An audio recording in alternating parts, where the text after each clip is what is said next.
ಸ್ನೇಹಿತರೆ, ಇಲ್ಲಿ ಕಾಣ್ತಿರುವಂಥದ್ದು ಎಲ್ಲ ರಾಜಸ್ಥಾನದಿಂದ ತರಿಸಲಾಗಿರೋ ನಾಯಿ ಮಾಂಸ. ಈ ನಾಯಿ ಮಾಂಸನ ಮಟನ್ ಅಂತ ಹೇಳ್ಬಿಟ್ಟು ಪ್ರತಿ ಹೋಟೆಲ್ಗೂ ಸಪ್ಲೈ ಮಾಡ್ತಾ ಇದ್ದಾರೆ. ರೈಲ್ವೆ ಸ್ಟೇಷನ್ ಹತ್ರ ಇದೆ. ಇಲ್ಲಿಗಲ್ ಆಗಿ ತರಿಸ್ತಿರುವಂಥದ್ದು.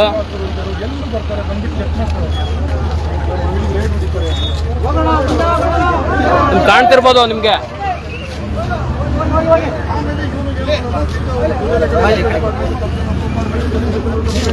ಸ್ನೇಹಿತರೆ ನಮಸ್ತೆ.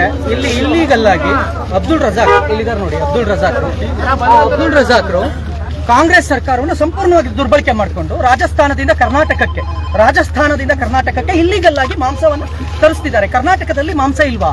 ಇಷ್ಟು ಮಾಂಸ ನೋಡ್ಬೋದು. ನಿಮಗೆ ಅಲ್ಲೊಂದು ಮಾಂಸ ಇದೆ, ನಿಮಗೆ ತೋರಿಸ್ತೀನಿ. ಅದೆಷ್ಟು ಗಲೀಜು. ಇಲ್ಲಿ ಎಲ್ಲರೂ ನೋಡಿದಿರಲ್ವಾ?